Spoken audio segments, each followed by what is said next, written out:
Welcome. My name is Steve Podrachik. I'm with Seattle Avionics, and today's presentation is called iPads in the Cockpit. I thank everyone very much for attending this afternoon or this evening, depending where you are. So, without further ado, let's begin. First of all, if you didn't see the screen that was up a little bit before, there's some notes here, just technical notes on what happens with the system. If you're hearing me now, then you've done everything right in terms of the audio portion of this presentation. If you're reading this, well, you're not hearing me, but the idea is turn up your speaker volume. The audio here is one way, so if you don't have a microphone that works on your Mac or your PC, it's not a big deal. We have hundreds of people on this presentation. There's not going to be any talking back and forth. Instead, there's a questions feature of the GoToWebinar software that you installed, where you can type questions. We've got a whole room full of people who will be answering questions as we go along. Yes, we are recording this webinar. We understand that not everybody will be here for the entire presentation, and a lot of people probably who signed up for it won't be able to watch it. So these will be done so they can be watched later. I also want to point out that there are additional webinars this week. This is actually what we call Boot Camp Week, or Online Webinar Week at Seattle Avionics. If you go to seattleavionics.com/webinars, there's a number of presentations, mostly about the iPad, some about our Voyager product for Windows, which you can watch. As with this one, there's no cost to it, and we suggested you watch any one that looks interesting. Next up tomorrow, which is Wednesday, will be the Introduction to FlyQ EFB. For the record, today's presentation is not about any one particular application. It's about using iPads in the cockpit, ADS-B receivers, and so on. It is not about a particular app, but the one tomorrow is. Also on Monday, we have another presentation that I think a lot of you will find particularly interesting, and that's all things ADS-B. Again, just go to seattleavionics.com/webinars, and you can sign up for any and all of these.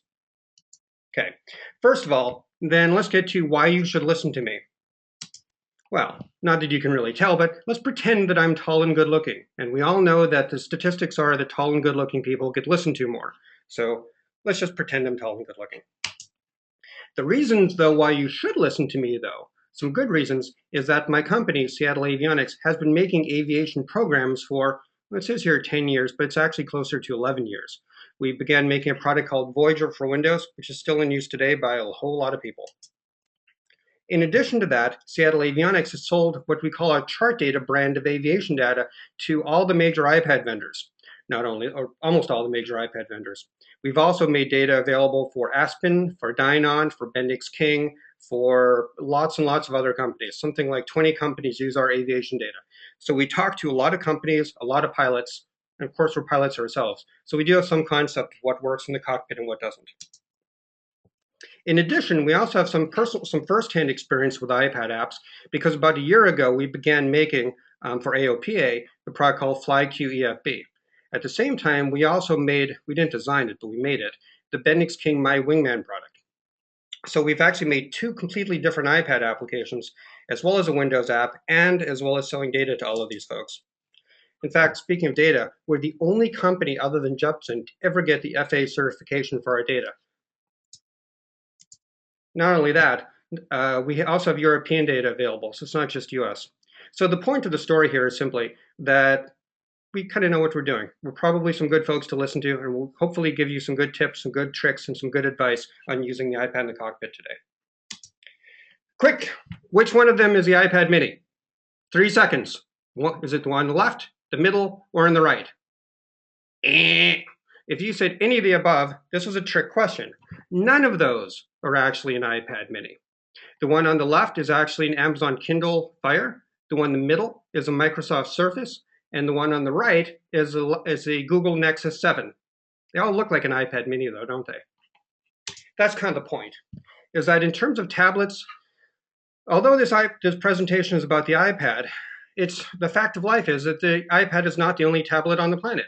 There are some terrific Android tablets, some terrific Windows tablets. By the way, minor point, if you're thinking about an Android-based tablet, keep in mind that the Kindle doesn't have a built-in GPS. That begs the question then, why are we talking about iPads in the cockpit, not about tablets in the cockpit? The reason is very, very simple. All of the major iPad applications, only one of them works on the Android devices, and none of them work on Windows, at least not the major ones. So if you're thinking about getting a tablet, Although these other tablets are terrific for other things, in terms of aviation use, you're probably best off buying an iPad. It has nothing to do with the hardware. The Android and the Windows hardware is at least as good, in some cases better, than what you get with the Apple iPad, but it just doesn't matter if you can't run the application you need. That said, the iPad is certainly not perfect, and it most certainly was not designed specifically for aviation use. Which of course begs the question, what was it designed for? Well, here's what it was designed for. Anybody have kids, grandkids? Look familiar? Okay, the iPad is a terrific media consumption device. You can play games, you can watch movies, you can browse the web, you can check email, you can do lots of great things with it. The way that the iPad was designed, that's what it was tuned for. It was not tuned for aviation use. In particular, some of its downfalls are screen glare. The screen is what's called a glossy display. There are two types of displays that you can do on a laptop or on a tablet. One is called glossy and one is called matte. This is definitely a glossy display. And it's like that because it looks better in low light and indoors. It's much easier, it's much brighter, it looks sharper. It doesn't work so well outdoor though. Speaking of outdoor, screen brightness is not ideal on an iPad. And for the record, all of the things that I'm telling you about, with one exception here, apply equally well to Windows tablets or to Android tablets. It's just the nature of what a tablet is. So the screen brightness is to a large extent a function of battery power. And all of these devices are really constrained by how much battery power people want to carry around. Remember, batteries add cost, and more importantly, they add weight. So the screen brightness is pretty limited on most of these devices. It's good enough, but you may find some certain situations, and I'll talk to you about that when we get into tips and tricks, but there may be some cases where the screen brightness on an iPad isn't ideal. We'll talk a little bit about different types of iPads and which ones you should buy. Some of them have built-in GPS devices, some of them don't. The ones that do have a built-in GPS, though, truly are actually terrible for aviation. I like to tell this mostly because I live in Seattle and I love coffee, but the fact is the GPS that's built into an iPad or into an iPhone is really much better at finding the nearest Starbucks than finding the nearest nav aid. Okay? It's just not what it's designed for. It doesn't really work so great at altitude. That said, it's still useful to have a GPS because sometimes you really do want to find the nearest Starbucks. Another problem with an iPad is its size. Now, of course, there are two different size iPads now, but especially in the larger one, the larger iPads really don't fit well in a lot of people if you try to yoke mount it or in smaller cockpits. So we'll talk about size. The final reason why iPads aren't perfect has to do with connectivity. All iPads have Bluetooth and Wi-Fi built into them. Some of them have cellular also, but none of them have a standard USB connector. None of them have any kind of a memory card slot, like an SD card slot or something like that. So in terms of connecting it to the outside world, an iPad is not a PC, it's not a Mac, it's definitely its own device and the connectivity is limited. All right, now part of this presentation is to help folks decide on iPads. Obviously, we're getting into the holiday season and a lot of people are going to be either shopping for themselves or expecting an iPad under the tree. Well, so let's talk a little bit about the different iPads. The iPads range in base price from about $300 to $299. On this slide, Apple is showing you they go from $299 to $499, but the $499 price is misleading because as you start to add memory, as you add different types of connectivity, that price can easily rise to $600, $700, $800, or even in one case, $900. So you can spend an awful lot of money on an iPad, or you can spend very little. So let's talk about that. First of all, let's just get this off the table. If you're trying to save money and you're thinking about a used iPad 1, that is the original iPad, or even, although they still make it, the iPad 2, just say no. Don't do it.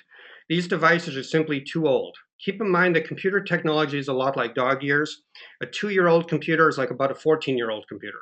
It just doesn't really work. The technology changes very rapidly, and in many cases, something which was state-of-the-art 2 or 3 years ago can't even run and install software. For example, the original iPad can't be updated to iOS 7. In fact, it couldn't even be updated to iOS 6.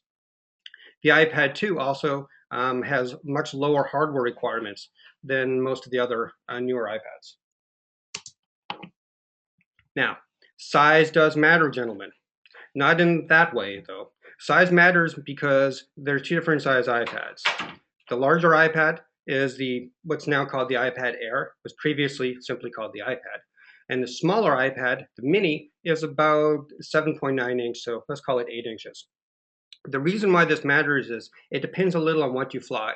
If you fly something big, Or if you're a little older and you want to make sure that everything you see on the screen is nice and big and easy to see, then the larger iPad, again, which is now called the iPad Air, is probably a better choice. If you're trying to put something on your knee, if you have a smaller cockpit, if you aren't going to be using it as heavily perhaps, then the smaller iPad mini, especially now the iPad mini with the Retina display, is an excellent choice. So let's talk about the new iPad mini. When Apple created the original iPad mini about a year ago, the biggest complaint that people had was that the screen was, relatively speaking, low resolution. It wasn't what Apple calls a Retina display, or what other people would simply call an HD, or a high resolution display. Honestly, that wasn't such a big deal. The screen was perfectly fine, perfectly readable. In a few cases, it wasn't quite as great as you may like. The bigger problem with the original iPad mini from an aviation use is simply that the hardware in it was roughly equivalent to, in fact, almost identical to the iPad 2. So it has a much slower processor, much less memory, and so on. If you're just playing Angry Birds or something like that, or watching a movie, the CPU and the RAM don't really matter too much, but it does come into play with a large application. And frankly, the largest applications that I know of are the iPad EFB applications. We're talking about things that have to deal with lots and lots and lots of memory, lots of screen resolution. They have to be very reliable. So about the biggest application you can put on your iPad is, in fact, any of these EFB products. Consequently, the new iPad mini, or I think what they call the iPad mini with Retina, has not just a higher resolution display, which again, I don't think is particularly critical, but it does have the very same absolutely state-of-the-art CPU that's also in the Apple iPhone 5S. And it has the same amount of RAM, which is to say, I think, twice as much RAM as what's in the iPad mini today. And that does make a difference on the reliability of these apps. So if you're thinking about an iPad mini, I would strongly recommend spending the extra $100 and getting the iPad mini with Retina. Not so much because of the Retina, but because of the stuff that's under the screen. The other choice that you have to make when considering an iPad is, do you buy the Wi-Fi only model, or do you buy what they call the Wi-Fi plus cellular model? Now, if you're thinking about using it in the aircraft, you may think, well, I don't need cellular while I'm flying, so I'll just get the Wi-Fi. Well, that's possible. But one thing to consider is that if you are only going to use the iPad in the plane, that's probably an okay choice. It won't happen though. It just doesn't happen. I've never in my life met anyone who bought an iPad who didn't use it other places. They're simply too handy, too convenient. Consequently, I would recommend that you spend the extra $120, I think, and upgrade any iPad to the Wi-Fi plus cellular. Now, before you say, well, it's cellular, I don't want to get a data plan, I don't want to worry about a commitment, it's not a cell phone, folks. It works a little differently. The data plans for an iPad are optional, even if you buy the hardware. It's not like a phone where you have to buy a data plan. And if you do want the data plan, you can buy it on a month-by-month basis. So if you're doing some traveling, if you're going to be away for a little bit, if you're, I don't know, remodeling your house or something, you can activate the cellular service for just 30 or 60 days and use it wherever you like. It's extremely convenient and definitely worth an extra $100 in hardware. In addition, only the Wi-Fi plus cellular version of the iPad has a built-in GPS. Now, I'm going to tell you later that the built-in that the built-in GPS in an iPad is garbage, and frankly it is, for aviation use. But there's lots and lots and lots of uses for having a GPS in the device, in a portable device like an iPad. And for whatever reason, the GPS chip is part of the cellular chip, so you don't get a GPS unless you buy the upgraded iPad model with the Wi-Fi plus cellular. It's unfortunate, but true. How much storage should you get? Well, keep in mind that the iPad, unlike, say, a laptop, doesn't have a memory card. You can't crack it open and put in more RAM later, or put in a bigger hard drive or something. The storage is fixed when you buy it. It comes in 16, 32, 64, or now a 128 gigabyte model. For most of the iPads, well, the bottom of the line is 16 gigabytes. You can put an aviation app with a reasonable amount of data, although not the entire country, on a 16 gigabyte iPad. It does work. I would not recommend it though, because you probably can't put the whole country and you're not going to be able to use the iPad for much else. And again, before you say, oh, I'm only going to use the iPad in the cockpit, nope. Bet you dollars to donuts, you're going to use it for other things too. You're going to want the extra storage. So we recommend to people that you get at least a 32 gigabyte size, or ideally the 64 gigabyte. Honestly, Apple charges more than they should for this. They charge an extra $100 for each bump up in the memory size, which is too much, but it's just a fact of life. And frankly, the device itself becomes much more useful and will have better longevity for you if you get the more storage. I've never met anyone who got the 16 gigabyte model who didn't regret that later. So I would definitely pay the extra money. One other choice you have, should you buy black or white? Now, I know you're probably all laughing right now because it shouldn't matter, and it really doesn't. But one minor thing to consider, if you are planning on using the iPad at night, you may find that the white has more glare, more reflectivity than the black model. So, basically a style choice, but do keep that in mind. All right, so let's talk about important application features. An iPad itself is nothing without an application on it. So let's talk about important features on aviation apps.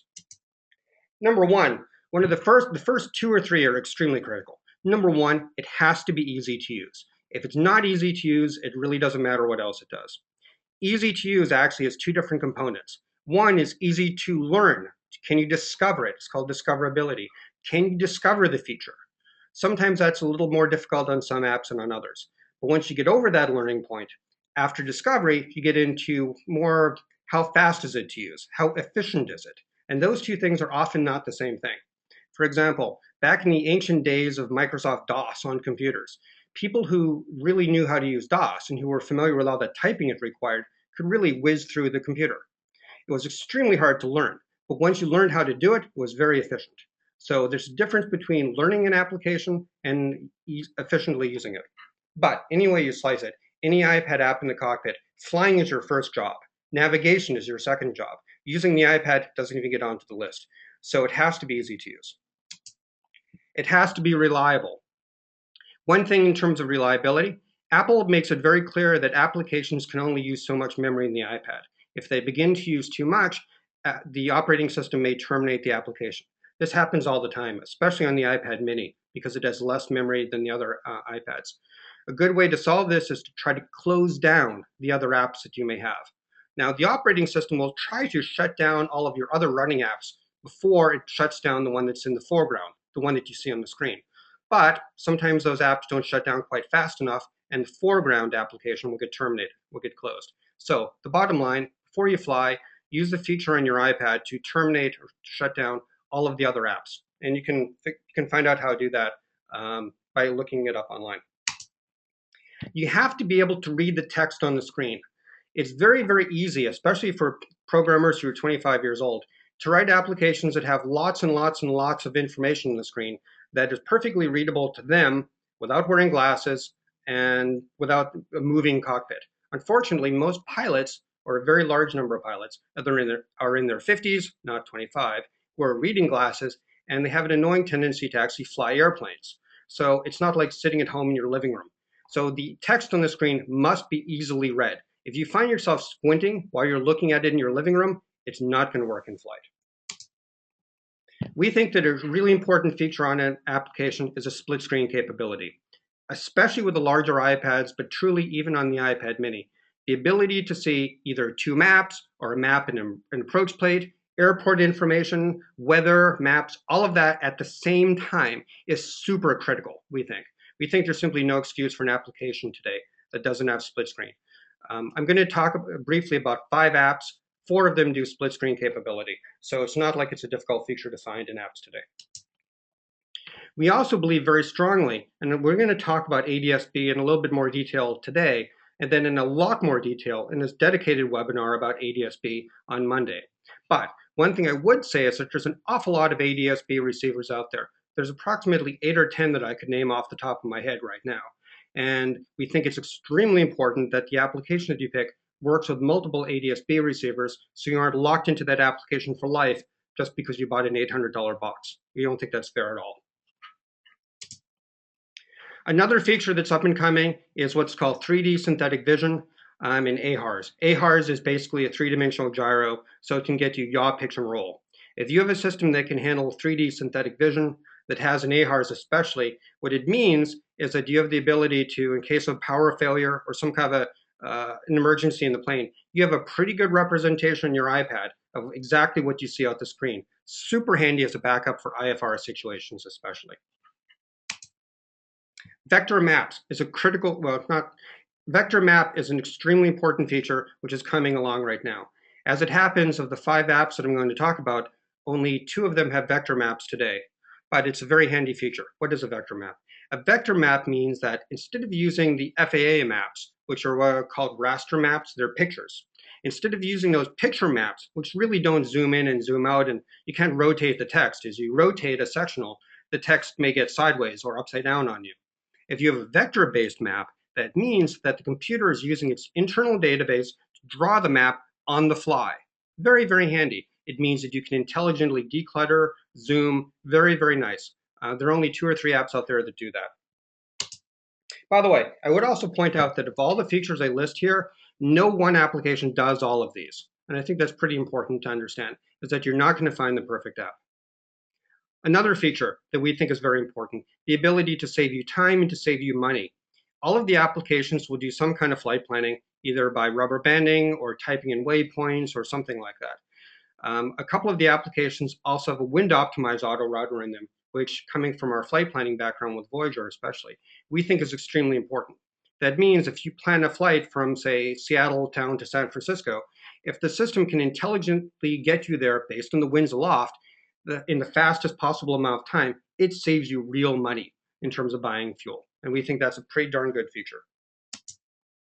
Another crucial feature is TAWS, or what's called terrain avoidance, and obstacle avoidance. Those are fantastic features to have in an application because, frankly, nobody likes to crash an airplane.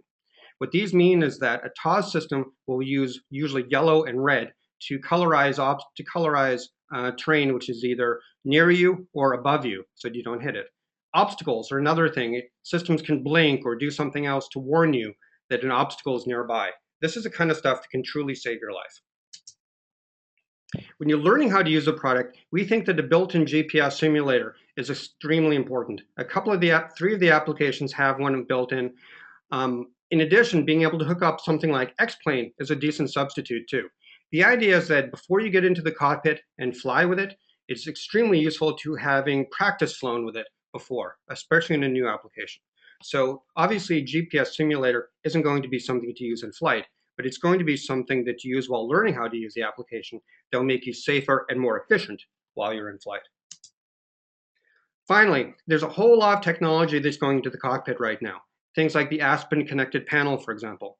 So the ability to synchronize with other systems, or say, for example, with FlyQ Web, which is AOPA's web-based flight planner, to be able to synchronize flight plans and other pilot settings and such between different applications and different services, being able to share flight plans between people in the cockpit, if you have a co-pilot and a pilot sharing the same flight plan.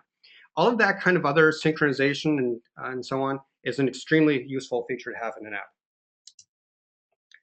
Now, there are some other features that are in apps which are arguably less important.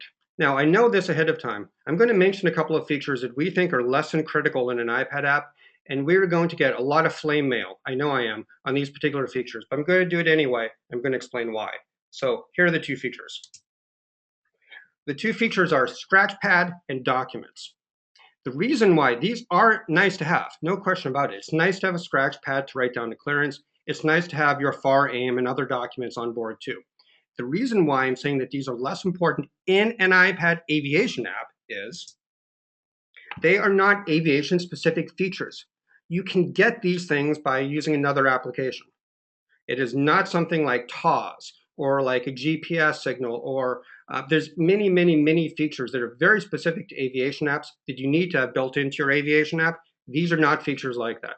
You can easily go to a PDF viewer to view documents, and you can easily go to any number of different applications to get a Scratchpad. Again, nice to have features, don't get me wrong, but they are not nearly as critical as the features which are truly aviation specific. The main thing though, I just gave you a whole long list of features, and I'm going to back that up and say, well, actually, it's really not just about the features. So let me explain that. Bottom line, most major applications have a pretty similar feature set. Not everything's the same. Every app will have something another app doesn't have, and so on. You're not going to find one that has everything, but they're pretty similar.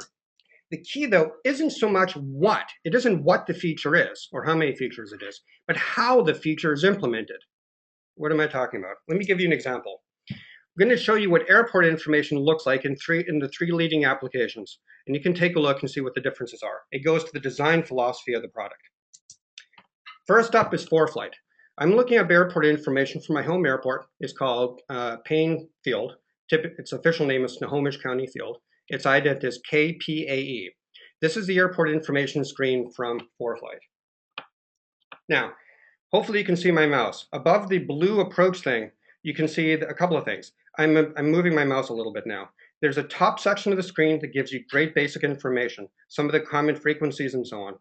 You see 4 buttons on the side here to get to other types of information. In the middle of the screen, you see a series of pretty small tabs horizontally across here to go to different types of info. And then once you select something like, say, frequencies, you see a vertical set of tabs here. So if I want to look up something like a departure frequency, I have to hit the frequency button right here, move down my list here to departure, click, I'm not going to do it, but click that and then see the frequency. It's a lot of clicks involved in getting to the information. So for example, if I want to look up runway information, again, I hit the runway tab and then I have to tell it exactly which runway I mean over here. So there are 3 runways for this airport and I want to select the one that I want. And then I see some information that's specific to each runway. Again, a lot of clicks to get to the runway that you like. This is WingX. This is essentially the same information. This is, again, the same airports, KPAE. And the design philosophy here, again, is a little different. Here you see a lot of text information colorized for you on here, but it's a lot of information in text. And then there's a series of tabs along the bottom of the screen. Right now, COM is selected, runways, and so on. Actually, you see a whole lot of tabs here, but there's in fact more tabs than that. If you hold the iPad, especially, this is called landscape mode. If the iPad is in portrait mode, kind of the long and thin mode, there are actually so many tabs that the tab bar itself scrolls back and forth because there's so many different things to hit. Okay, so that's the frequency information that's in there. This is what the runway information looks like. Again, this is the same information exactly as what was being shown in ForeFlight, but the layout is completely different. Okay, so it isn't just about the feature, it's about the way it's done. Final example on this is from FlyQ EFB. Full disclosure, by the way, not only does my company make FlyQ EFB, I personally designed it, so I'm a little bit biased here. But take a look at what's on the screen. First, like in the other apps, there is a series of tabs along the top, but they're very big and there are very few of them.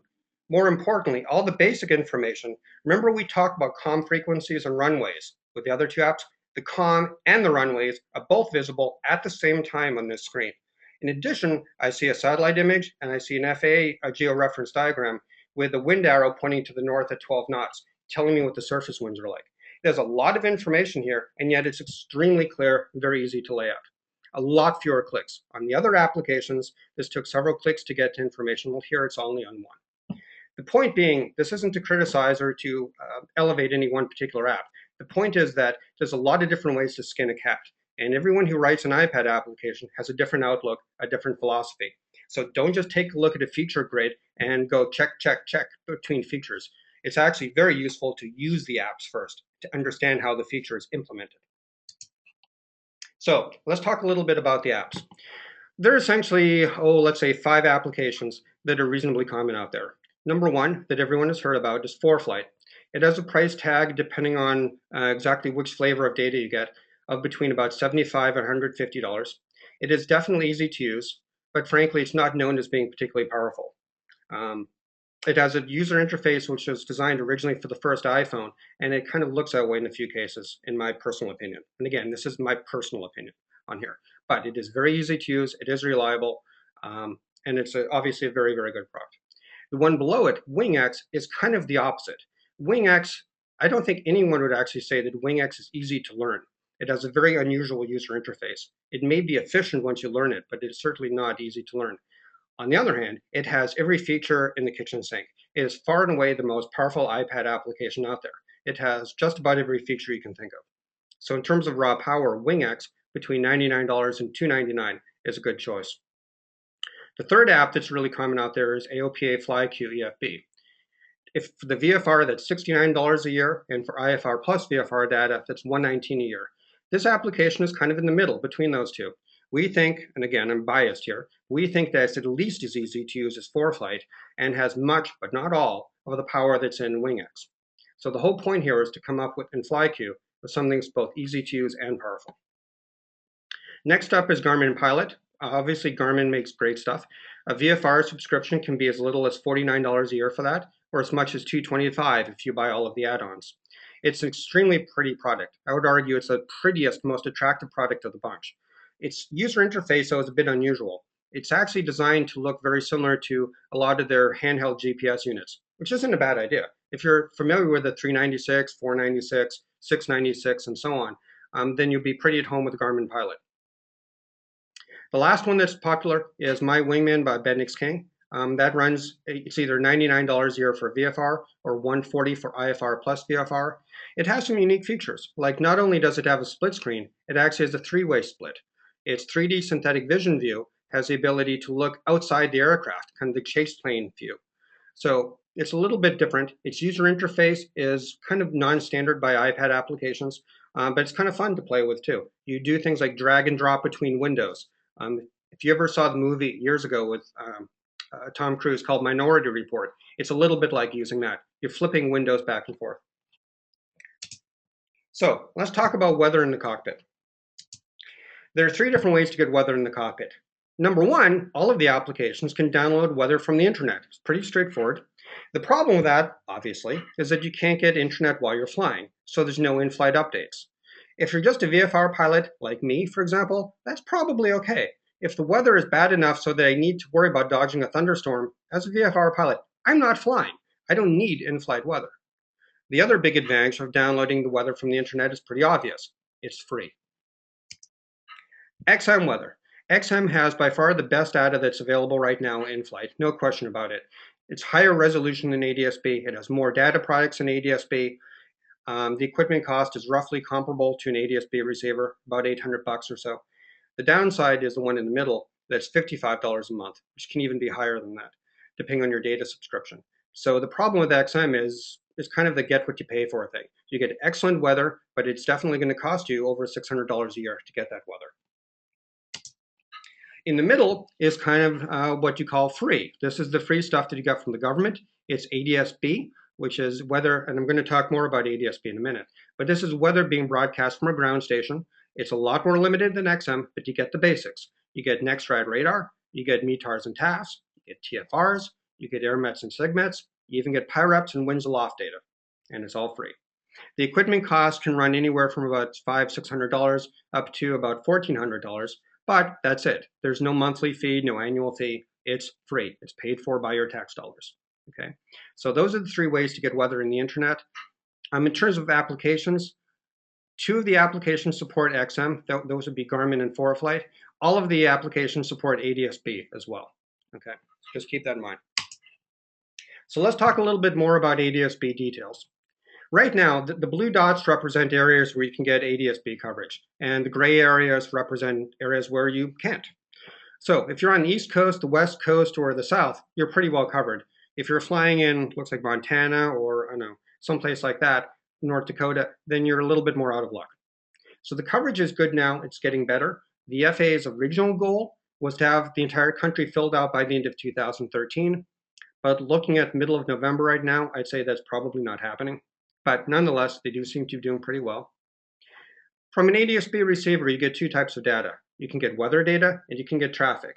ADS-B is primarily designed for traffic, which is interesting because the weather was just tossed in as a freebie, essentially to encourage people to get it. But that's really ironic because I'll talk about this in a couple of slides in the future, but the traffic information that you get from an ADS-B receiver is problematic. The weather, on the other hand, ironically, as I said, it's limited. You don't get all the weather products that you can get from XM or even from the internet, but it's pretty good. It's good enough, and it's free. When you talk about ADS-B, there's a lot of acronyms tossed about. The FAA is really good at building technology, not so great on naming things from a marketing point of view. So they have things called TISB and FISB and 1090 and 978 and out and in. The 1090 and the 978 sound like tax forms you get from the IRS. And the rest of it is just confusing. The fact is, none of it particularly matters. I'm going to tell you the really key bits of information that you need, and if you need more detail, I'd suggest coming to the Monday presentation that gives you all the details on ADS-B. So let's talk a little bit about ADS-B. On the screen, you have 6 ADS-B receivers. There's actually more than that. These are just kind of the top 6, or at least the most commonly talked about 6. So you have the Stratus receiver in the upper left, Stratus 2 receiver. You have the Clarity SV in the middle on the top. On the upper right, you have the Dual 170. On the bottom now, the one on the far left, the one that looks, to me anyway, a little bit like a submarine, is the Garmin GDL 39. The one in the middle is with the solar panel on it is the iLevel, and the one on the far right on the lower side is the Sky Radar. A couple of these vendors have more than one, in fact, almost all of them have more than one receiver. So it's just an example. And there are more receivers than this. The point is there's a lot of ADS-B receivers out there. They range in price anywhere from $500 or $600 all the way up to about $1,400, depending on the features and the brand. When you take a look at an iPad and GPSs, you find that GPSs are pretty much interchangeable. The operating system of an Apple iPad understands GPSs, and it's kind of baked into the thing. So if a GPS works with the iPad, it works with all the apps. The same cannot be said for ADS-B receivers. ADS-B receivers all, at some point, speak a variation of something called GDL90, which is a Garmin standard created years ago by under contract from the FAA. And the GDL90 standard is more or less what's used by all these receivers. The key, though, is more or less. The connectivity is not the same, and every vendor has their own little spin on how they do the data. Consequently, no application can instantly read another GPS box.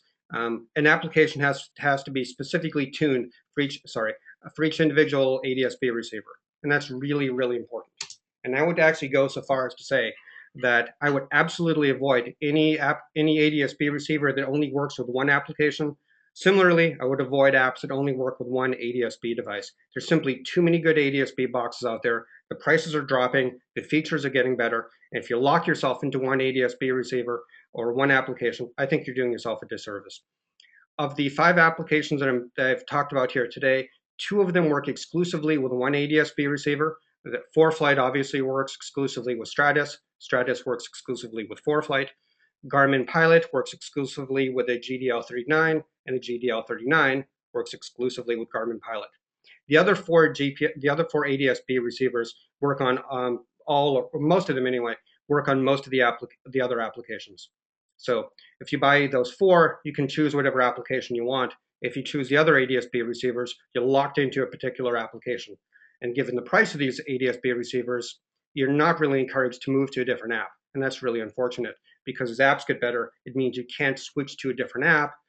You're basically stuck with it. So again, we would very strongly recommend that you get applications and ADS-B receivers that work with multiple applications and multiple ADS-B receivers. We think it's simply a better long-term investment. Let's talk a little bit about the problem with ADS-B traffic. If you take a look at the diagram below, this is what's called what they call a hockey puck. Essentially, imagine your little Cessna in the middle of a zone that has a 30 nautical mile diameter, and is about 3,500 feet tall, or rather 3,500 feet plus or minus. So you're looking at a 7,000 foot range. Within that 3-dimensional hockey puck, if you have an ADS-B out, and this is the one time where I'm going to explain what that means. ADS-B out is simply the fancy way of saying an ADS-B transmitter.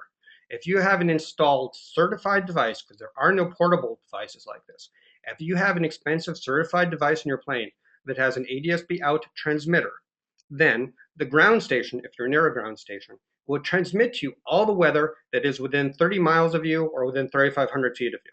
You get your own little cone of safety. It tells you all the aircraft that are within that zone. The trick here is that only an ADS-B out, which is to say a transmitter, causes the traffic to be displayed from the ground station. The ground station has the traffic, but they're not going to tell you unless you're transmitting to them.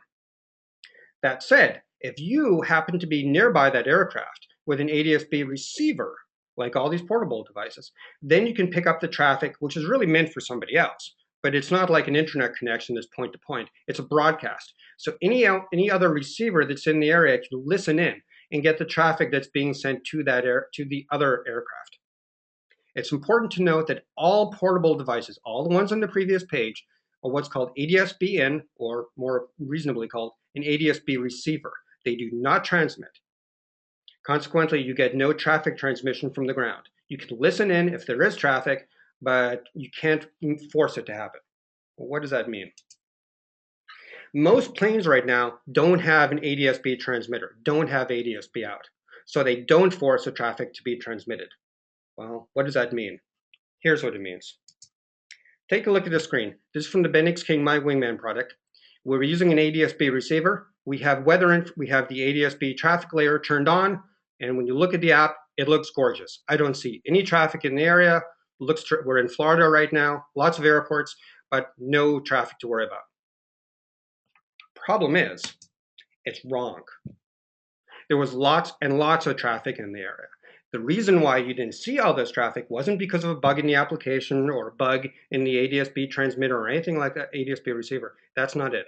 The reason why you didn't see the traffic is because there were lots of planes in the area, but none of them were equipped with an ADS-B transmitter, ADS-B out. That's what happens. So the problem is pretty significant. You cannot tell the difference between truly being no traffic or lots of traffic, but nobody in the area who happens to have an ADS-B out. They look identical to an iPad application. That's the problem. That if you look at the screen and you don't see anything, you have no idea what that means. And that's dangerous. A dual channel ADS-B receiver, I'm trying very hard not to talk about different variations of ADS-B, but there's a single channel receiver and a dual channel receiver. A dual channel receiver can get traffic information being broadcast from airliners overhead as well as from ground stations. That does help, but it still doesn't give you a complete picture. So a dual channel ADS-B receivers, like most of the more expensive models, is unequivocally better, but you still cannot rely on what you see on an ADS-B traffic screen. Not until 2020. 2020, by the way, is when the FAA mandates that everyone who flies within controlled airspace has to have an ADS-B transmitter in the plane. By the way, interestingly, you don't have to have an ADS-B receiver because the FAA only cares about ADS-B transmission, so they know where you are. They couldn't care less if you know where the other traffic is, but they do want to know where you are. So by 2020, if you fly in controlled airspace, you must have an ADS-B transmitter. In the meantime, there's simply no guarantee that the traffic that you see represents real traffic. So how do you pick an app? Well, the best way to do it is to try them all. All of them have free trials. It's pretty straightforward. Most of them are 30-day trials, some maybe a little less, but generally speaking, you can try all of them. And if you've already tried some of the apps, email the company and say, I'd like to try this again. They'll probably let you do it. I would also recommend that for the first year or two that you have an iPad, that you spend the money to subscribe to more than one of them. They're only about $100 a year, and it's a great experience to try to learn the different apps and determine which one you really like. Honestly, $100 in aviation sadly just doesn't go that far, and I think this is a great investment. So try a couple of them for the first year, maybe the first 2 years.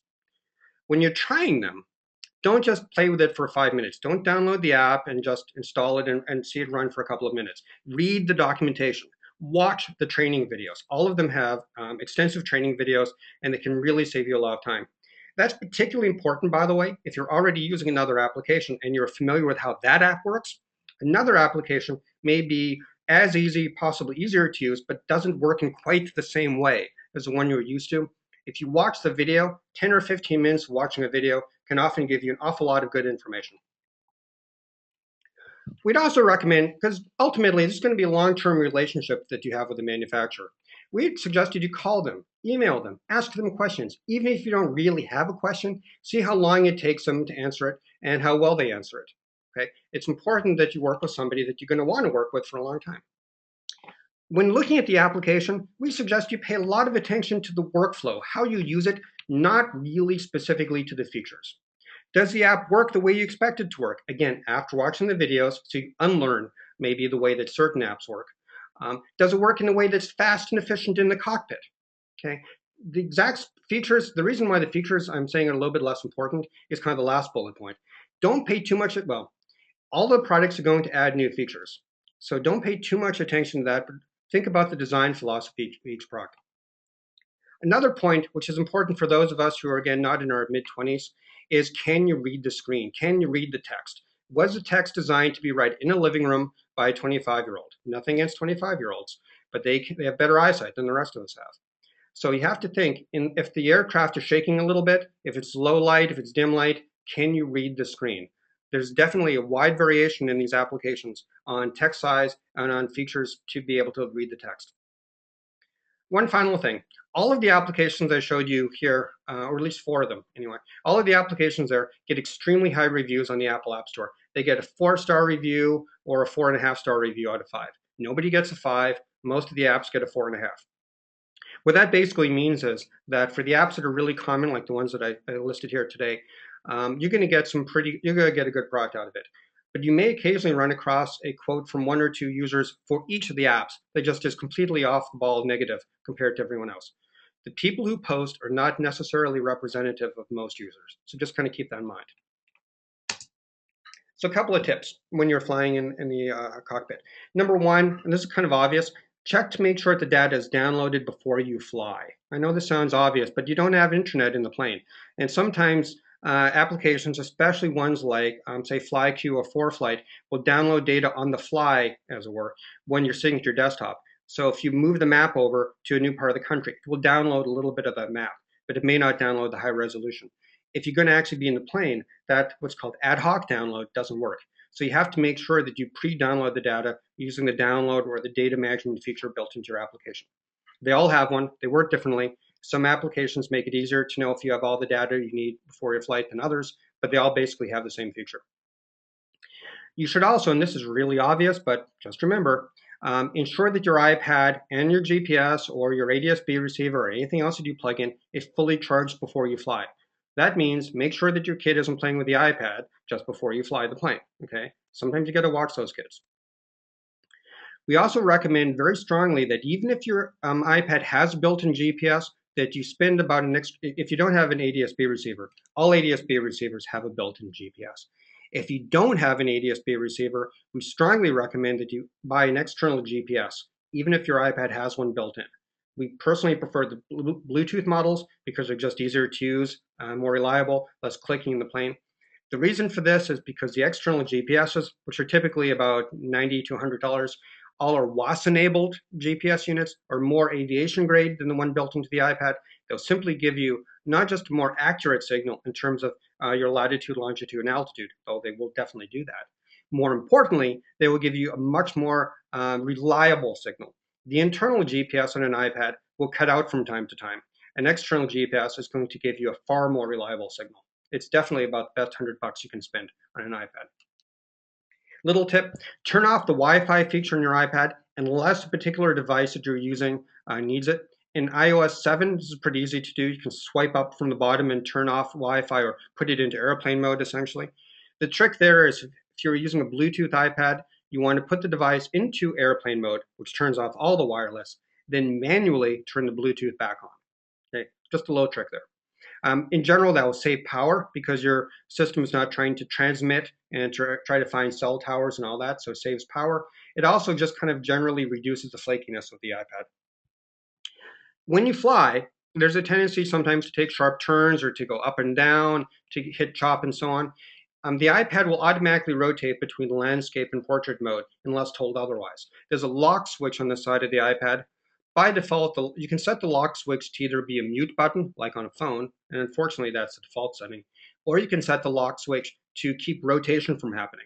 So we recommend that people go into the settings screen on their iPad, make sure that that switch is set to lock rotation, not to mute, and then always set the iPad up in the orientation you like, whether it's landscape or portrait, and then lock it there. So even if you yoke mount it or put it on your knee or something, the iPad isn't going to rotate at an unexpected time. If the application you're using has a GPS simulator, we definitely recommend while you're using it, or if you haven't used the app or haven't flown in a while, that you use a GPS simulator to become reacquainted with the way the application works. If the app doesn't have a built-in GPS simulator, many of them can also use something like X-Plane to drive it. So that's another great way to learn how to use an application. So what's the bottom line? The bottom line is very good news. It's a good time to be a pilot. That all of the major apps will be incredibly helpful to you for flying. If you've never flown with an electronic device like this before, it's a little different than flying with paper. It's going to take a little bit of getting used to. Once you get over the learning curve, it will be unbelievably helpful. And in a few months, you're just not going to believe that you could have flown without that. We recommend that people pick an application that feels best to you, not to your friend, not to your buddy, not to the dealer, okay? Pick one that after you've done the trials, watched the videos, contacted the company, and so on, that works the way that you want it to work. An iPad is a fundamentally personal device. Make your own choice. Additionally, all of these applications have, typically anyway, they have a 1-year subscription. When it's time to renew your application, that is a great time to reevaluate all the apps out there again. Try them all again. Typically, you can email the company and say, hey, I did try this in the past, but I'd like to do a restart on the trial. Will you let me do it? Presumably, they'll all say yes. I know we certainly would. The reason why I say that is because every app out there is evolving very rapidly. New features, new performance, all kinds of innovative stuff. The amount of change that's happening in the iPad space is incredible. You do not want to be locked into an app just because you used it for the last couple of years. There's a lot of new stuff happening, and it doesn't cost you anything to just take a look. So we strongly recommend that. I've mentioned this before, but I'll repeat it again. Don't focus too much on the features in the current version of an application, beyond a certain point. The idea is that every application vendor knows what all the other folks are doing too. And in some cases, they'll say, hey, it's a great feature, we should add that too. In other cases, they'll say, well, it's a great feature, but it really should be implemented differently, and they'll do it that way. And in other cases, they'll say, not so important. The point is that there's a lot of convergence between the apps in terms of features. They're all going to have lots of new releases during the next 12 months of your subscription. Okay, so you want to get one that works the way you want it to work and the company that you want to work with. Don't focus necessarily so much on the releases, on any one particular release. Okay, and frankly, as I said before, don't be afraid to ask questions. If you have a problem, if you have a question, if you have a concern, don't just post a nasty thing on the App Store. That's ridiculous.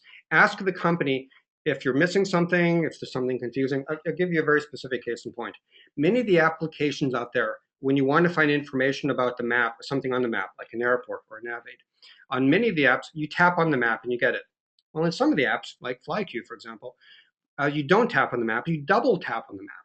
Now, we did that in the case of FlyQ for a reason. We did that because we think that single tapping on the map is just way too easy to do by accident while you're flying. And then you see this pop-up that you have to get rid of. So we made it intentionally a little bit more difficult by forcing you to intentionally double tap on the map to see info.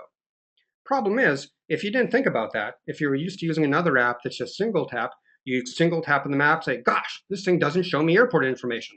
And unless you take a look at the videos or ask the developer a question, you may just think that the app is a piece of garbage. And that's simply not true. It just works differently. All of the apps, as you saw in the screenshot before when we were talking about airport information, all of the apps do a lot of the same thing, but they'll do many of them differently. So it's worthwhile to ask the developer a question. All right, a little bit of word from our sponsor right now. As all of you know, especially all of you who have kids and you need to buy lots of Hanukkah or Christmas presents, Black Friday is coming up on November 29th. Seattle Avionics happens well, first of all, we supply data for many, many iPad applications. As I said, we make AOPA FlyQ EFB, and we sell ADS-B receiver bundles. Every year during Black Friday, we do a fantastic one-day only special on just about everything. And I guarantee you this is not going to disappoint you this year. We have some incredible deals which are in the pipeline. So we strongly recommend that no matter what you fly, whether you fly Dion or an Aspen unit, or if you fly with Windows-based systems, or if you fly an iPad, you're going to find something you like. So come to us on November 29th. One thing though, we have accountants here, and the accountants get very mad at us when we sell too many things at too low of a price. So most of the items are quantity limited. Therefore, we do recommend that if you're interested in getting a streaming deal, you don't have to stand in line at midnight like you would at Target or something. But if you sign up to follow us on Twitter, which is simply twitter.com/SeattleAvionics, you'll be notified about exactly what the offers are immediately when they're available, so you can make sure to get them. All right, so at this point, we're done with the webinar. We're going to stay online to continue answering questions if there are some of those. But I would point out that we have more webinars coming up this week. This webinar was pretty generic. It talked about things to look at in ADS-B, in different apps, and certainly about different iPads. Later in the week, like tomorrow, we have more specific application ones. We have an entire series, a 3-webinar series on using AOPA FlyQ EFB. The first one is tomorrow. I think it's at noon tomorrow, but you have to check the website, which is just seattleavionics.com/webinars. And the first one is Intro to FlyQ EFB. So I think that's probably a really good one to take a look at. Next Monday, we have another one which we think is going to be extremely popular, and that's all things ADS-B. They'll go into much, much more detail about ADS-B, things to look for, limitations of the technology, how often different weather products are updated, and so on. It should be a very informative one. If you're thinking about getting an ADS-B receiver this year, I strongly recommend you take a look at that presentation next Monday before you buy one. And then next Tuesday, in the event that you missed some of this webinar, that's fine. We're giving it again on next Tuesday. We'll be repeating it. We're also recording the webinar right now. And if the gods of computers are with us, we will be able to store that and post it on YouTube in a day or so. But you should sign up for the repeat of the webinar. You can get all of these, again, from seattleavionics.com/webinars. Also, if this presentation was interesting to you, you can actually download more or less the same presentation they gave you today without the speaker notes by going to that URL below. It's seattleavionics.com/documents/iPads in the cockpit.zip. And you can download a PowerPoint version of this presentation. All right, so from my point of view, we are done with the webinar. If you stay on the line, if there are any more questions, we have a whole bunch of people right now frantically typing away answers to questions. And I would definitely say that whatever question you have, fire away, and we'll get to it. Personally, I'm not going to end the presentation right now, but I'm going to sign off. And I'd like to thank all of you very much for spending time with me this afternoon. Again, thank you very much.